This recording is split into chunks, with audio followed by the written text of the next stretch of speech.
Bonjour à toutes et à tous et bienvenue dans ce nouveau live métier avec Kaya. Bonjour Kaya. Bonjour. Enchantée et merci d'avoir accepté l'invitation. Et bonjour à toutes et à tous. L'idée de ce live, c'est qu'il soit interactif, donc n'hésitez surtout pas à utiliser le chat pour poser vos questions. Et vous pouvez aussi nous dire d'où vous nous écoutez, pourquoi vous êtes venus, est-ce que vous êtes déjà RH ou est-ce que c'est une voie que vous envisagez, et on y répondra avec plaisir. Pour ceux qui ne connaissent pas encore Chance, c'est un bilan de compétences, c'est une communauté d'entraide pour vous aider à trouver votre voie professionnelle ou alors à réajuster ce qui ne va pas dans votre travail. Parce que parfois, on veut tout bazarder et tout mettre à la poubelle, mais on se rend compte en faisant le parcours que c'est pas forcément le métier qui pose problème, mais ça peut être plein d'autres choses, la manière dont on l'exerce, l'environnement de travail, etc. Et l'idée aujourd'hui, c'est d'explorer un peu le champ des possibles, de découvrir plein de métiers. Cette semaine a été fantastique parce qu'on a vu plein de profils différents. Et aujourd'hui, c'est Kaya qui va nous raconter la réalité de son métier de RH. Pour commencer, Kaya, est-ce que tu peux nous raconter un peu ton parcours dans les grandes lignes et comment tu es arrivée à exercer cette profession? Absolument. Eh bien, bonjour à toutes et à tous. Ravie de participer à cet événement qui a dû être très sportif pour toi, Marine. Alors moi, j'ai ce qu'on appelle en France un parcours atypique parce qu'effectivement, j'ai eu plusieurs vies professionnelles dans ma vie et elles se sont toutes nourries les unes des autres. Donc, c'est quelque chose qui, moi, m'enthousiasme aussi par la suite et pour la suite parce que je me dis qu'il y a encore plein d'autres opportunités qui m'attendent. Alors moi, je suis polonaise, je vis en France depuis un peu plus de 20 ans et je suis arrivée en France pour faire mon lycée en fait et puis ensuite je suis restée. On a fait la même école avec Marine, on s'est rencontrés lors de notre master et moi j'étais très convaincue pendant mes études et au début de ma vie professionnelle que je voulais absolument faire de la communication. J'avais un vrai faible pour les métiers de l'événementiel et c'est effectivement là-dedans que j'ai commencé ma carrière. J'ai travaillé dans les relations publiques, dans les relations presse et dans l'événementiel pendant plusieurs années. Mais au bout d'un certain temps, je me suis rendu compte que autant le métier me plaisait énormément, il était très enthousiasmant, créatif. On avait la possibilité de travailler avec des très belles marques, avec des beaux messages, avec des personnes passionnantes. Mais ce qui me plaisait le moins, c'était la dynamique de ce secteur d'activité dans lequel je ne me retrouvais pas. Je ne me retrouvais pas dans les rapports de force qu'il pouvait y avoir entre les prestataires, les marques, les différents acteurs de ce milieu. Et donc, j'ai eu une première remise en question de mon parcours professionnel qui, pour le coup, s'est fait non accompagné du tout. Et en fait, un peu par hasard, si on peut parler de hasard dans ces domaines-là, j'ai bifurqué vers un poste de happiness manager. C'était un petit peu le début de ces postes nouveaux liés au développement du monde de la start-up en France. Kaya, oui. excuse-moi, je te coupe. Je ne sais pas si c'est pareil pour vous dans le chat, mais il y a comme un bruit de... Oui, comme si... un bruit de fond. C'est très bizarre. Ouais. Je ne sais pas. Ah ouais. Bon. Okay. Ça va un peu mieux si tu te rapproches, on t'entend un peu mieux. D'accord, ok, je me rapproche un petit peu. Je ne sais pas d'où ça vient, mais je l'ai entendu aussi, effectivement. Bon. Bon, là, c'est passé, on t'entend mieux. Ok, super. Merci la technologie. On n'y est pas encore. Voilà, donc je suis devenue happiness manager ou chief happiness manager j'ai exercé ce métier dans 2 entreprises différentes. Et en fait, j'ai retrouvé justement dans ce métier ce qui me manquait un petit peu dans le métier de la communication, c'est-à-dire la relation avec des collaborateurs et puis aussi vraiment un métier lié à l'interne. Donc, à la vie de l'entreprise, aussi un petit peu au sens de la vie, enfin de la vie professionnelle et de la vie de l'entreprise. Et puis, j'ai gardé des aspects des métiers de communication qui me plaisaient beaucoup. Cette partie événementielle, effectivement, parce que je faisais beaucoup d'événements en interne. Et puis aussi, j'ai pu exploiter mes compétences de communicante. Parce que j'animais la vie de l'équipe, je faisais passer des messages, j'exploitais aussi des messages existants, etc., etc. Donc, en fait, c'était un peu une rupture, mais c'était quand même dans la continuité.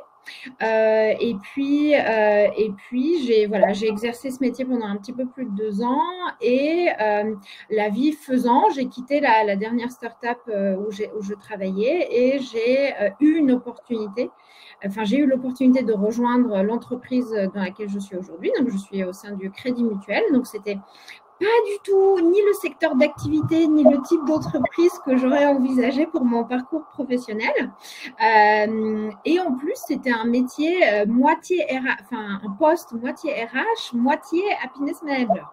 Donc, pour moi, c'était un peu le grand saut parce que je passais d'une petite structure vraiment très contemporaine, si on peut dire ça, dans une très grande banque, une entreprise avec une image un peu plus traditionnelle, avec des interlocuteurs plus traditionnels, etc. Parfois, il ne faut pas se fier aux apparences. Et en fait, je débarquais dans cette entreprise-là et en fait, très, très rapidement, je me suis rendu compte que les attentes des collaborateurs étaient liées plutôt à une expertise RH et pas vraiment une expertise soit de communicant, soit de happiness manager. Alors, ça leur a beaucoup plu d'avoir quelqu'un avec une casquette happiness manager parce qu'ils se sont dit, on a envie de prendre soin de nous, il y a quelqu'un qui va nous accompagner dans notre quotidien, mais ils avaient beaucoup, beaucoup de problématiques plutôt RH.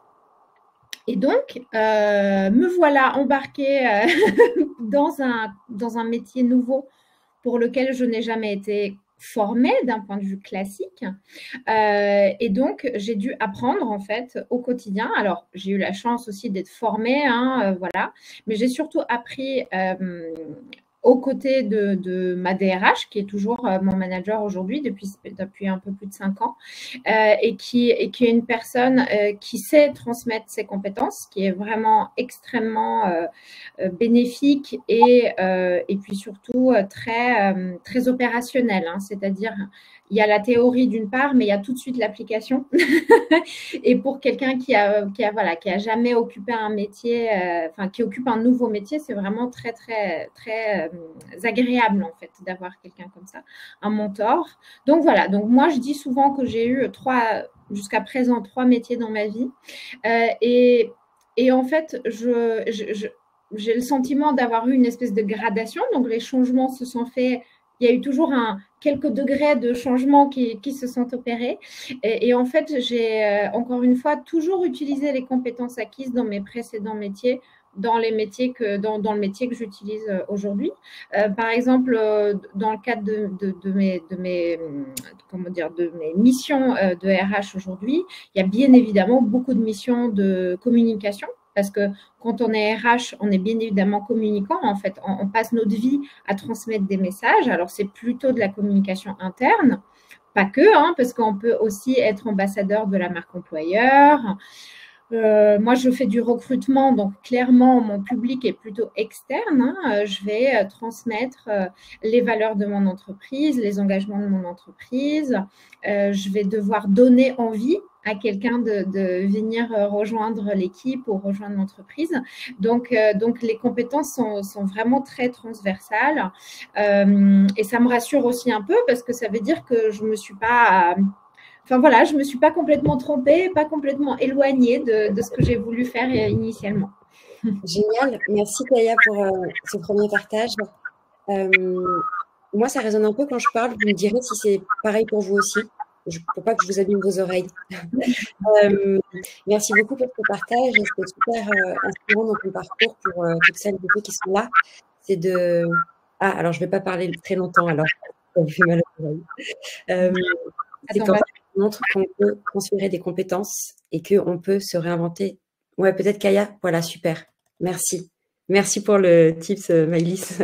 Qu'on peut en fait transférer des compétences et que tout ce qu'on apprend, c'est jamais perdu. On peut le réinvestir dans le nouveau métier et que il y a des passerelles qui se font. Et ce qui est drôle, c'est que Kaya nous a montré qu'en fait à chaque niveau, il y a une passerelle de sa première vie de communicante à happiness manager, qui du coup a été une autre passerelle pour le métier de RH et que, enfin du coup, c'est hyper enthousiasmant pour et comme le dit Kaya, et peut-être que dans 5 ans, il y en aura encore un autre métier. Et c'est ça qui est génial quand on sort en fait des croyances limitantes et des blocages qu'on se met nous-mêmes. Et c'est ce qu'on fait dans le parcours chance, de justement réussir à débloquer toutes les barrières qu'on se met nous-mêmes internes. Et quand on se sent dans une situation professionnelle sans issue, en fait, il y a toujours une issue. Il faut juste réussir à débloquer ça. Dans les premières questions, je vois dans le chat qu'on te demandait, Kaya, est-ce que tu peux nous dire, du coup, même si tu l'as un peu évoqué, quelles sont tes missions de tous les jours, quel est ton périmètre, pour qu'on voit un peu c'est quoi une semaine type de Kaya? Pas de semaine type, ça n'existe pas. Je fais un métier de gestion humaine. Et mon quotidien est vraiment à 80% lié à la gestion de demandes entrantes, en fait. Voilà. Elles peuvent être vraiment très, très, très diversifiées. Alors, moi, je travaille peut-être dans un environnement un peu particulier parce que je suis dans une petite équipe RH. On est aujourd'hui 6 personnes et on gère une équipe d'environ 300 personnes. Donc, effectivement, on est forcément obligé d'être très, très polyvalent dans notre quotidien. Il y a des entreprises où les fonctions RH sont vraiment très spécialisées, c'est-à-dire qu'il y a des personnes responsables uniquement de l'administratif, des personnes responsables uniquement du recrutement, il y a des personnes uniquement qui font de la stratégie RH, par exemple, il y a des personnes qui gèrent tout ce qui est budget, etc., etc. Et puis, il y a des personnes qui font, par exemple, du disciplinaire, des choses comme ça. Moi, dans mon équipe, et c'est ça que j'aime bien, en fait, mais c'est propre à ma personnalité, c'est justement de toucher un petit peu à toutes ces spécificités-là. Je dis souvent que j'ai plusieurs casquettes, voire des casquettes et des chapeaux enfin bon, bref, plein de choses différentes. Parce que quand j'ai rejoint l'équipe, j'avais, comme je vous le disais, une double casquette, c'est-à-dire d'une part, je m'occupais de l'animation de l'équipe, donc vraiment communication interne, politique interne, un peu avoir un œil sur la QVT, donc la qualité de vie au travail, etc., etc. Et par ailleurs, je faisais du recrutement. Donc, le recrutement, c'est pas que faire passer des entretiens, c'est définir une stratégie, suivre un budget, gérer des prestataires s'il y en a.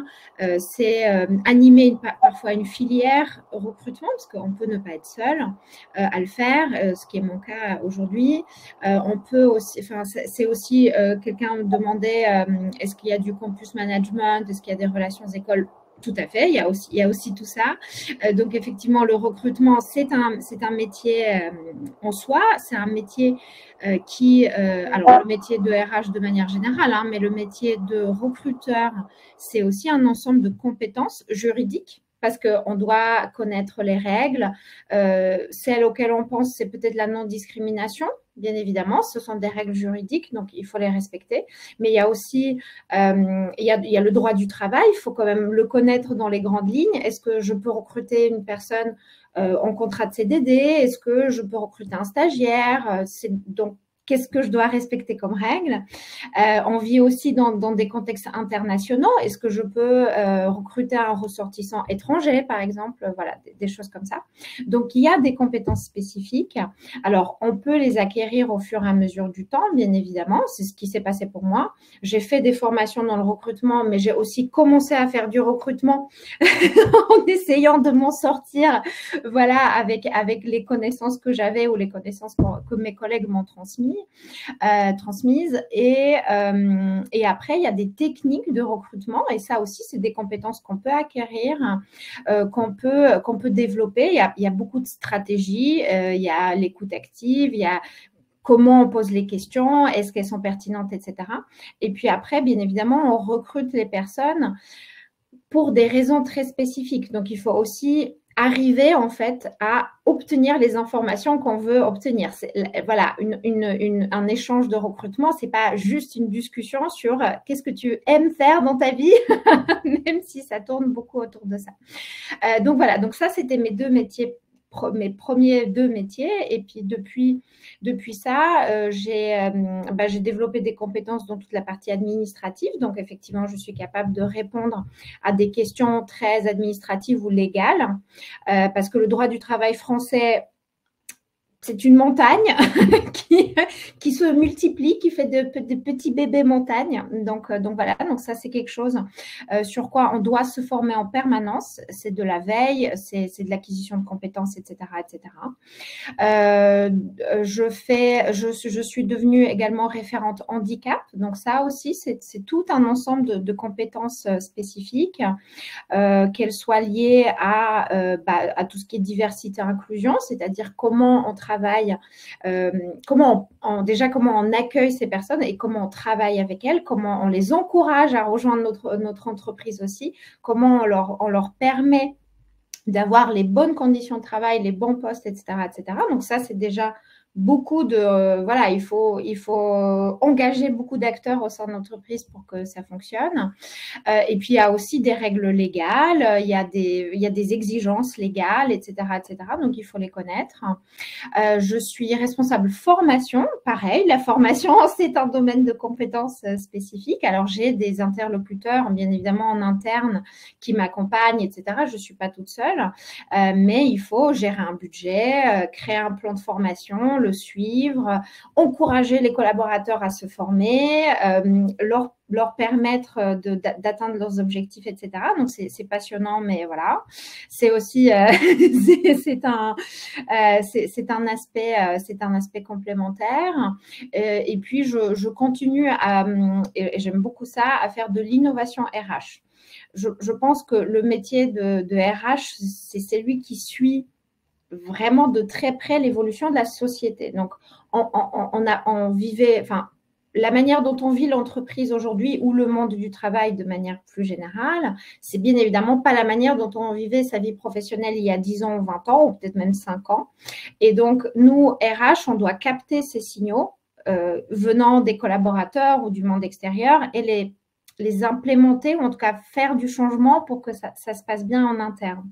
Donc, effectivement, le recrutement est une excellente manière justement de capter des signaux faibles et de comprendre qu'est-ce que les gens attendent en fait de l'entreprise, qu'est-ce qu'ils vont en venir chercher, quelles seront leurs attentes, etc. Et donc, nous, on doit parfois faire bouger les lignes avec les décideurs, avec les managers, avec les collaborateurs pour que l'entreprise reste attractive, pour qu'elle reste up-to-date en fait, et qu'elle évolue en fait aussi rapidement que la société, ce qui est vraiment pas évident. Génial. Si tu peux recouper, merci. Et j'ai compris que c'était mieux aussi quand moi je le coupais quand tu parlais. Merci beaucoup, Kaya, pour ce partage. Donc déjà, j'ai envie de te redire encore merci de nous donner une demi-heure de ton temps, parce que quand tu nous racontes tout ce que tu fais, je me dis waouh, à la 45 métiers en un.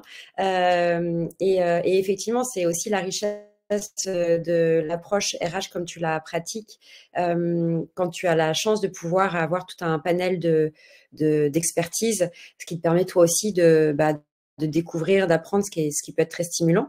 Après, effectivement, il y en a qui préfèrent être vraiment experts sur un domaine, et c'est chouette de voir qu'en fait, un même métier peut être exercé de manière très différente selon la structure dans laquelle tu l'exerces. Et c'est d'ailleurs ce qu'on explique chez Chance. Toi, tu serais peut-être malheureux si tu étais dans un groupe où tu étais uniquement sur une partie, là où des personnes sont très heureuses et que là, tu t'épanouis. Et c'est justement ça qu'on cherche à mettre à jour dans le parcours. Je vois qu'il y a pas mal de questions qui sont arrivées aussi pendant que tu nous racontais. Clémence, par exemple, qui nous dit quelles sont les qualités à avoir pour faire ce métier. Et moi, j'avais une question aussi sur les formations que tu évoquais. Est-ce que du coup, c'est des formations qui sont financées, j'imagine, par ton entreprise? Est-ce que tu peux nous raconter un petit peu donc les qualités pour le métier et comment tu te formes? Alors, je pense que vraiment, alors c'est peut-être pas une compétence, mais c'est peut-être une manière de vivre la vie et l'autre, je pense qu'il faut vraiment aimer les gens. On ne peut pas être RH si les gens, ça nous embête. Voilà. Le métier de RH, est principalement de l'accueil de l'autre. C'est-à-dire que ça peut être des demandes très opérationnelles. Comment je fais pour traiter mon arrêt maladie, d'accord? Mais ça peut être aussi des demandes plus compliquées sur je ne sais pas, je suis touchée par une maladie chronique. Comment je fais pour concilier cette situation personnelle avec ma vie professionnelle? Est-ce que c'est possible? Est-ce que je vais continuer à être intégrée dans la société par le travail, etc., etc. Donc, ça peut être parfois des sujets compliqués. On est toujours à la limite de la vie personnelle et professionnelle, forcément. Donc, il faut savoir accueillir les choses sans en être atteint aussi. C'est pas toujours évident. Moi, je suis une personne extrêmement empathique. Ça a vraiment été un gros travail pour moi d'arriver à prendre de la distance, parfois sur des sujets un peu compliqués. Ça peut être de la gestion de conflits. Voilà, ça peut être 2 collaborateurs qui viennent nous voir ou me voir ou voir quelqu'un de mon équipe en me disant ça se passe pas bien, on n'arrive plus à se parler, on n'arrive plus à travailler ensemble. Et là, je suis correcte. Ça peut être beaucoup plus violent. Ça peut être aussi des personnes qui viennent vous voir parce qu'elles sont victimes d'une situation de harcèlement ou d'une situation où elles considèrent qu'elles sont traitées de manière injuste ou inadaptée, etc. Et il faut savoir toujours, ou en tout cas essayer, parce que c'est parfois très difficile, de rester juste, de garder la tête froide, de prendre de la distance, etc., de questionner, de poser les bonnes questions pour comprendre la situation. Donc voilà, il faut avoir cette capacité à s'investir, parce qu'il faut s'investir pour comprendre l'autre et être on est face à des êtres humains. Donc voilà, c'est ça qui est essentiel pour nous, c'est qu'on garde cette relation humaine et qu'on accorde de l'importance à ça, mais il faut aussi prendre de la distance pour parfois faire respecter un cadre, faire respecter des règles d'entreprise. Et c'est ça qui est vraiment très difficile. C'est que parfois, l'intérêt collectif ou l'intérêt de l'entreprise et l'intérêt individuel, ils ne coïncident pas très bien. En tout cas, du point de vue personnel. Et donc, il faut rééquilibrer les choses. Parfois, il faut dire des choses qui ne sont pas agréables à entendre. Non, tu n'auras pas une augmentation cette année. Ça, c'est une phrase qu'on dit parfois. Et donc, ces choses, il faut aussi apprendre à accueillir ou gérer la frustration de la personne qui va être en face de nous. Et moi, en tout cas, ce qui moi, me semble un peu difficile, parce que je n'ai pas toujours fait ce métier-là, c'est la crainte parfois, mais aussi le manque de confiance, ce n'est pas le bon terme, mais un petit peu la suspicion que provoque le métier la fonction de RH dans l'entreprise. Alors moi, aujourd'hui, je suis encore une fois dans une entreprise très classique où il y a un peu une vision historique du métier de RH qui est celui qui va toujours tenir le bâton et être là pour virer les gens ou faire ce genre de choses. Alors que très sincèrement, je ne sais pas si j'ai déjà viré quelqu'un depuis 5 ans et demi. Enfin non, je n'ai viré personne d'ailleurs depuis 5 ans et demi. Donc en fait, on se traîne une espèce d'opinion très dans la sanction, alors que très sincèrement, 90% de mon métier, de mon quotidien, c'est de la construction. On parlait de la formation, justement, la formation, c'est quelque chose qui existe pour faire avancer nos collaborateurs, pour les faire grandir, peut-être pour les faire évoluer dans leur métier ou pour les faire changer de métier. Donc, c'est vraiment du positif. Quand j'embauche quelqu'un, je considère aussi que c'est quelque chose d'assez positif, c'est d'avoir une nouvelle opportunité, voilà, plein de politiques, la majorité de politiques RH existent pour faire avancer l'entreprise et faire avancer les collaborateurs. Mais ce dont on se souvient souvent, c'est la sanction ou le recul. Et ça, moi, je trouve ça assez difficile dans mon quotidien professionnel. Mais après, aussi, la manière dont on va exercer sa fonction RH est vraiment très, très liée à la culture d'entreprise. Et ça, c'est parfois difficile à identifier avant de rejoindre une entreprise. C'est-à-dire, il y a un dirigeant ou une dirigeante au-dessus de nous qui va donner le ton et qui va laisser une place à la fonction RH. Et c'est vrai que la place ne sera pas toujours la même dans toutes les entreprises. Et il y a effectivement des entreprises où la fonction RH, c'est vraiment un peu des automates, malheureusement, hein. Parce que le système l'impose, entre guillemets, et il y a au final peu de place pour la construction. Mais il y a des entreprises comme le Crédit Mutuel, et c'est absolument génial, où on a justement des moyens, du temps, de la place pour accompagner nos collaborateurs et pour leur construire les meilleures conditions de travail possibles. Merci beaucoup, Kaya. Merci beaucoup, Kaya. Merci pour ton partage, c'est hyper intéressant et hyper riche. Et tu réponds aussi effectivement à la question quelles sont les parties plus difficiles de ton travail, parce que le but des live métiers en coulisses, c'est vraiment de donner une réalité de terrain, donc avec les choses positives et négatives, enfin même si c'est subjectif, parce que chacun aura des différences là-dessus, mais c'est hyper important pour savoir en toute conscience comment se passe ce métier. Et effectivement, comme tu le dis très justement, la fonction de RH et la place qu'on lui donne dépend beaucoup des structures, et c'est pour ça que même si c'est difficile, comme tu le dis, d'essayer de quand même percevoir des signaux. Ça peut être par exemple d'appeler des personnes qui travaillent dans l'entreprise pour leur dire je postule à cette entreprise, est-ce que tu aurais quelques minutes. LinkedIn permet ça maintenant assez facilement.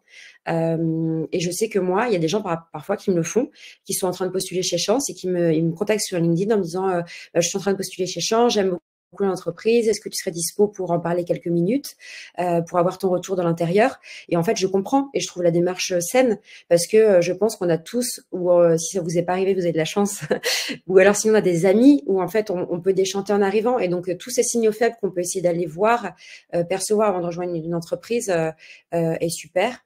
Et d'ailleurs, par exemple, moi, je sais qu'à mon niveau, je propose toujours, par exemple, quand je recrute une alternante, je lui dis, tiens, je te propose de faire aussi un appel avec l'autre alternante qui va bientôt partir, et juste toutes les deux.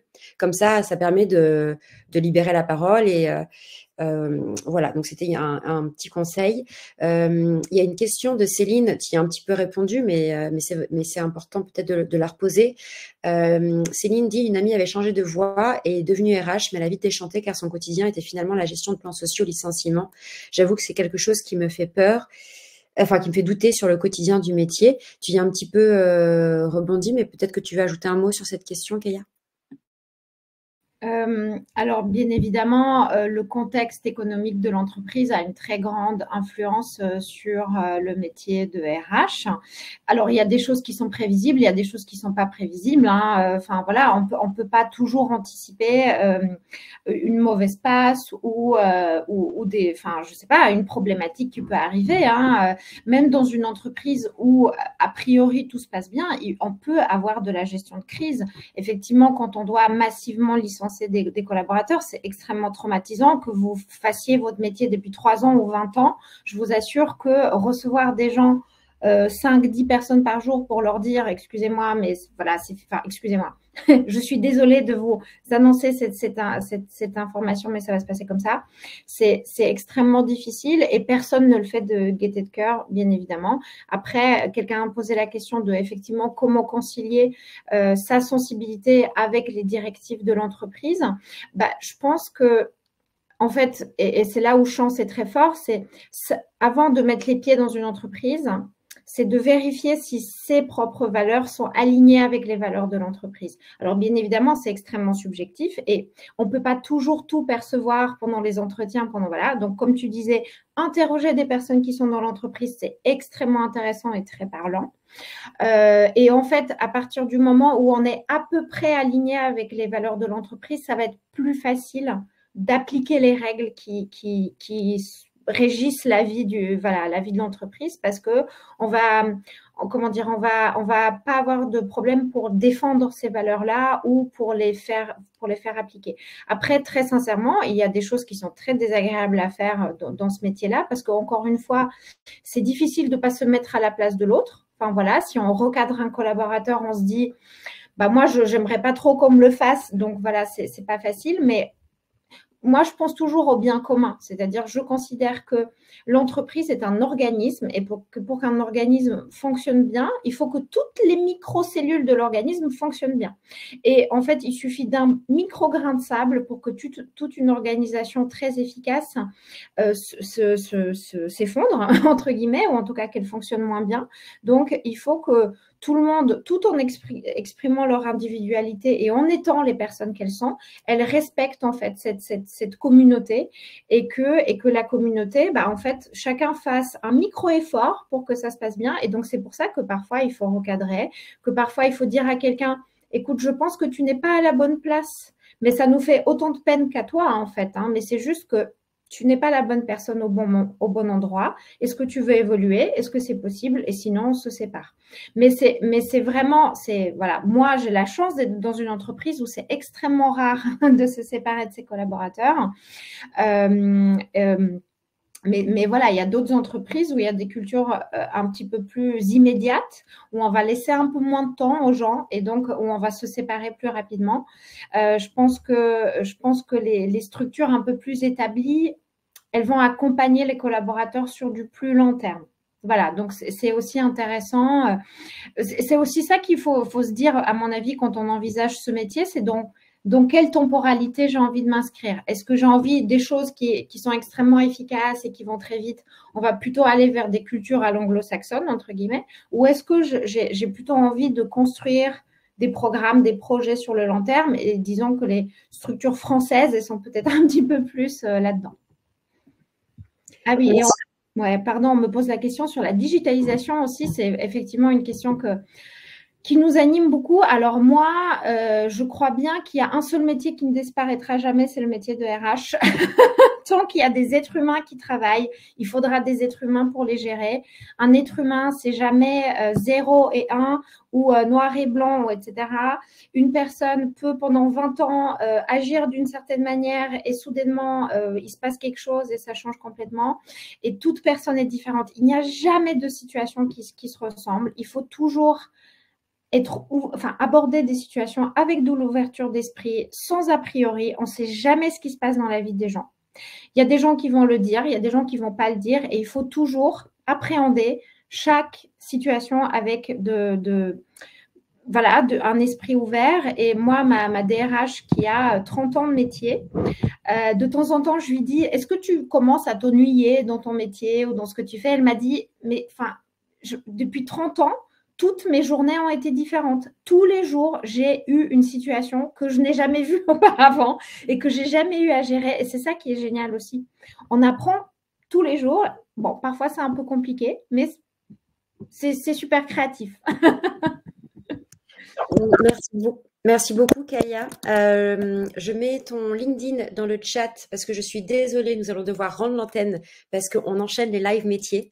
Je suis désolée, Ingrid. Du coup, je t'ai mis le LinkedIn de Kaya si tu veux cliquer sur le lien avant que la fenêtre se ferme pour pouvoir, si vous avez encore des questions, pouvoir échanger. Kaya, j'imagine, te connaissant que ce sera OK.